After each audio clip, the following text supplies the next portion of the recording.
علماء فرماتے ہیں کہ آنکھوں کی روشنی باہر کی روشنی کی محتاج ہے. اس طرح کوئی کتنا بھی بڑا روشن دماغ کیوں نہ ہو، اس کو اللہ والے کی روشنی کی ضرورت ہے.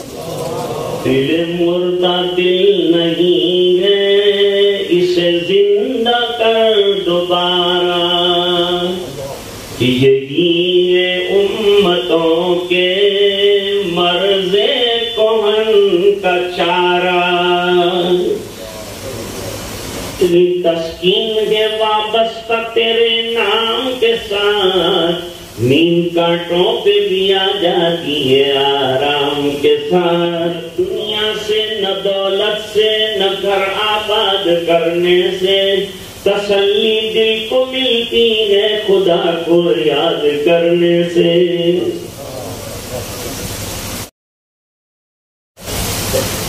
تو یہ بہت بڑی نعمت ہے کیونکہ محنتوں سے حاصل کیا جاتا ہے. یہ ادارہ ہے جس میں ہم بیٹھے ہیں.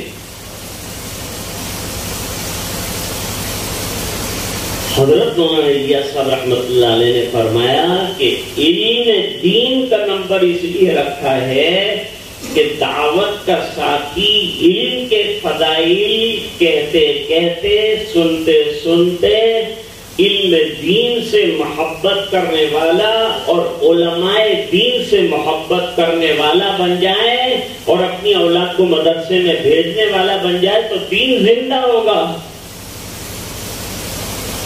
علم کے نمبر سے مدارس کو آباد کرنا مقصود ہے. اور ذکر کے فضائل بہت ہیں. ذکر کے فضائل بے شمار ہیں. حضرت نے پورا جو ہے ذکر کی فضیلت پر ایک کتاب لکھی، فضائل ذکر، حضرت شیخ رحمت اللہ علیہ.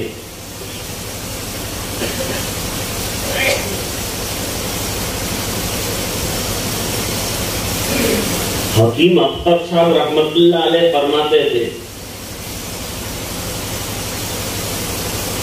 ذکر کا ناغا روح کا فاقہ. ذکر چھوڑ دیا تو روح بھوکی رہ جائے.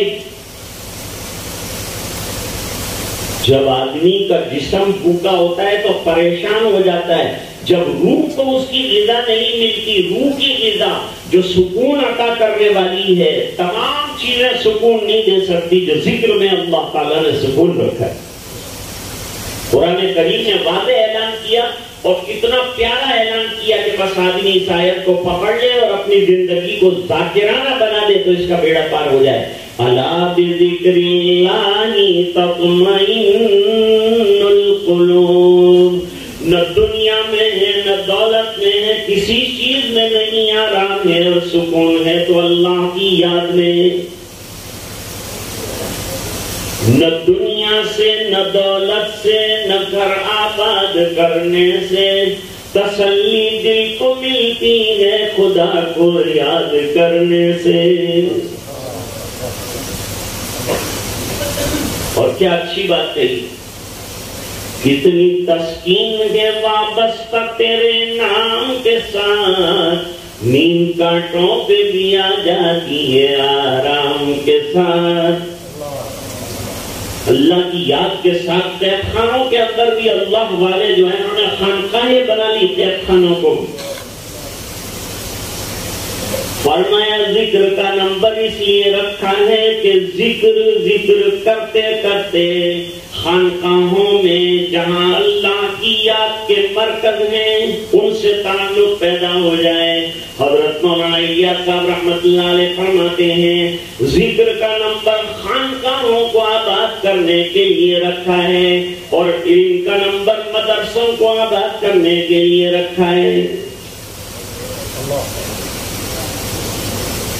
ٹکراؤ نہیں ہونا چاہیے. تبلیغ کے کام میں اور خانقاہ کے کام میں اور مدرسے کے کام میں ٹکراؤ نہیں. اب مثال سنو، کوہ نور ایک ہیرا ہے. یہ ہیرا کسی کے ہاتھ میں تھا، اچانک گرا. مثال ہے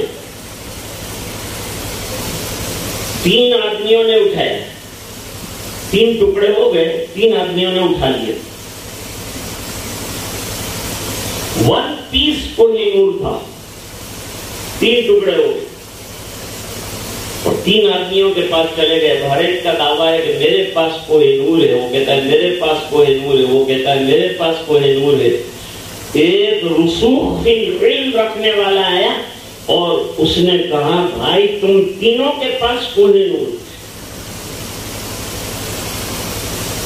تو دعوت والے کے پاس بھی دین کا کوہ نور ہے، خانقاہ والے کے پاس بھی دین کا کوہ نور ہے، اور مدرسے والے کے پاس بھی کوہ نور ہے. تینوں کا سلسلہ ایک ہی ہے. یہ تینوں مشن لے کر ایک ہی نبی دنیا میں تشریف لایا ہے. اس کو الگ مت کرو، لے کر چلو، ساتھ مل کے کام کرو.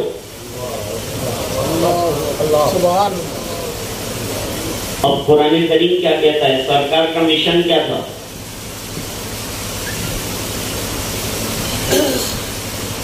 اللہ فرماتے ہیں لقد من اللہ علی المؤمنین اذ بعث فیہم رسولا من انفسہم یتلو علیہم آیاتہ ویزکیہم ویعلمہم الکتاب والحکمہ. آپ صلی اللہ علیہ وسلم کا مشن کیا تھا؟ کیا کام لے کر آپ تشریف لائے تھے؟ نمبر 1 تلاوت آیات. تلاوت آیات کہاں ہوتی ہے؟ مدرسے میں. ابھی بچے نے کیا کیا؟ تلاوت کی. سب سے پہلے تلاوت کی.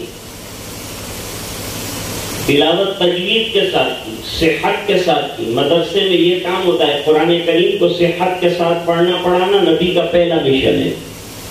مدرسے میں نبی والا مشن چلتا ہے. نمبر 2 تزکیہ. نبی دلوں کو صاف کرنے کے لیے آتے ہیں. دلوں کو بگاڑ جو ہوتا ہے نا اندر، اس کو دور کرنے کے لیے آتے ہیں.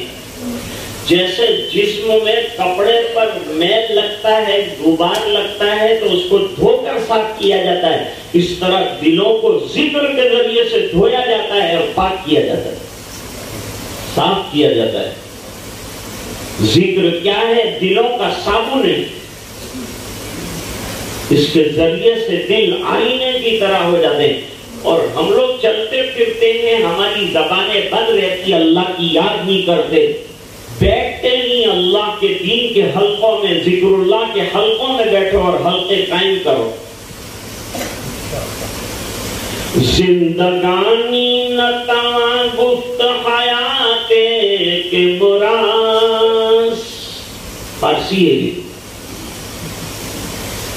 زندگانی نتواں گفت حیات کے براس، زندہ آنست کے بعد دوست وصال دارد.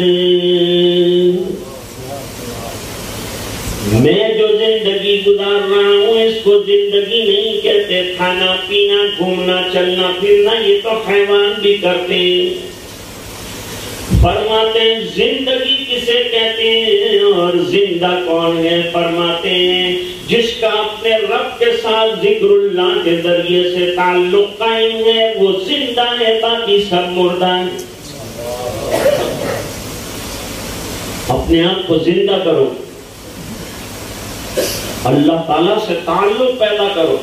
صحابہ کرام کو اس بنا پر اطمینان تھا کہ نبی کریم صلی اللہ علیہ وسلم کے ساتھ کنیکشن اور آپ کا اوپر کے ساتھ کنیکشن، اس بنا پر ہمیشہ دل بیدار رہتا.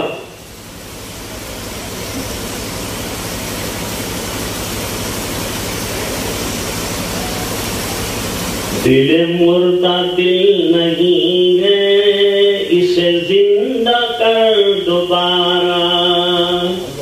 یہی ہے امتوں کے مرض کہن کا چارہ. اقبال کہتے ہیں دلوں کو زندہ کرو. اور ظاہری بات ہے کہ ہر چیز کی زندگی الگ الگ طریقے سے ہوتی ہے. مائک کی زندگی یہ ہے کہ الیکٹریسٹی کا سپلائی ملے، دل کی زندگی یہ ہے کہ اللہ کی یاد ملے.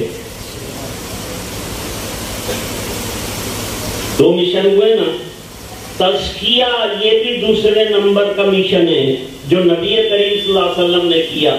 دلوں کو شرک کی لائشات سے پاک کیا، تکبر، بڑائی، تمام چیزوں سے اپنے آپ کو پاک کیا.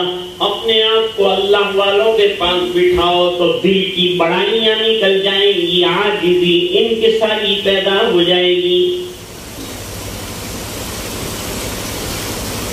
کبھی آدمی سوچتا ہے میرے پاس نالج ہے، دنیا دار سوچتے ہیں نالج ہے، ایجوکیشن ہے، میں کتابیں پڑھ سکتا ہوں. ایسی بہت سی جماعتیں ہیں، بھائی ہمارے کو اردو آتا ہے، عربی آتا ہے، ہم سب کتابیں پڑھ سکتے ہیں، کچھ بھی کر سکتے ہیں. لیکن بھائی اللہ والوں کے پاس بیٹھنے کی بات ہی کچھ اور ہے. وہ کیسے؟ ایک صاحب حکیم الامت رحمت اللہ علیہ کے پاس گئے اور وقت خدمت میں آگے آگے رہتے تھے. بھائی یہ جوتے رکھ دیا، کہیں وہ رکھ دیا، کہیں وہ کر دیا، اور سمجھتے تھے کہ اب حضرت کا قرب حاصل ہو جائے گا اور مجھے منزل مل گئی. اب منزل پر بات یاد آ گئی. جنید بغدادی رحمت اللہ علیہ کے یہاں ایک مرید آیا، 10 سال رہا. 10 سال کے بعد واپس جانے لگا.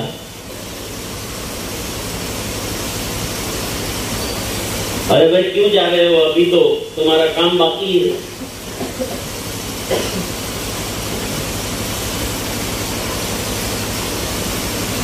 اچھا کام باقی ہے حضرت؟ کہاں؟ ابھی تو بہت کام باقی.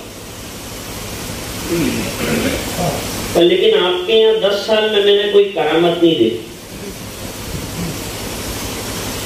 یاد رکھو بزرگی جو ہے سنتوں کی اتباع میں ہے، کرامت میں نہیں. پوری زندگی کوئی اللہ والا کرامت نہ دکھائے لیکن سنتوں پہ چلے تو جنت میں وہ آگے ہوگا، اللہ اس کو مقام عطا فرمائیں گے.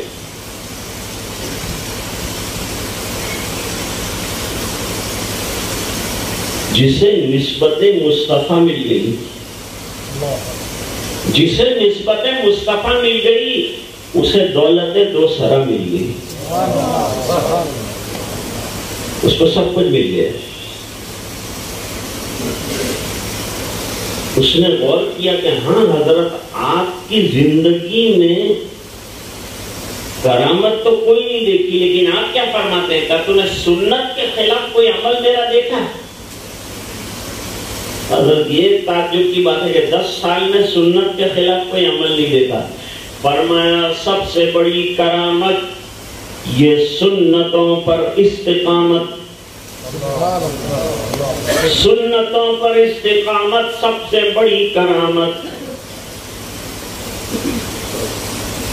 اب حضرت حکیم الامت ایک دن اٹھے اپنی خانقاہ سے. خانقاہ میں تو بیٹھنا بھی سیکھنا پڑتا ہے کہ بیٹھنا کیسے. پہلے تو خانقاہ میں داخلہ ہی مشکل ہوتا تھا.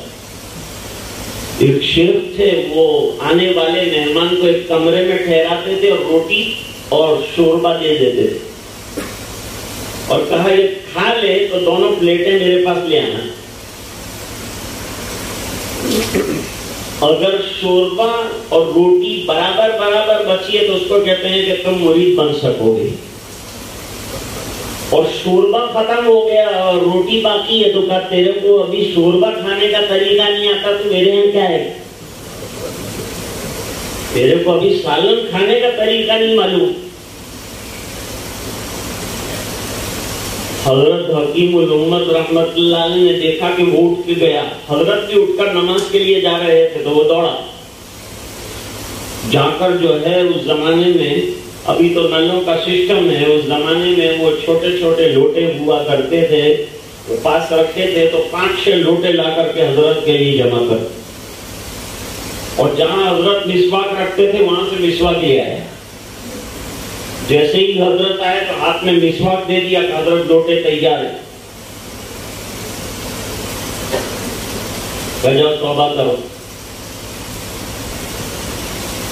جاؤ توبہ کرو. حضرت میں نے کیا گناہ کیا کیا کہ توبہ کرو؟ میں نے تو آپ کے لیے سہولت فراہم کی، لوٹے بھی رکھ دیے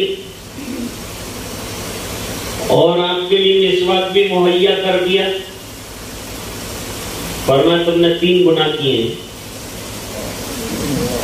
لو خدمت میں 3 گناہ نہیں کیے، بیٹھنا پڑے گا کہ نہیں اللہ والوں کے پاس؟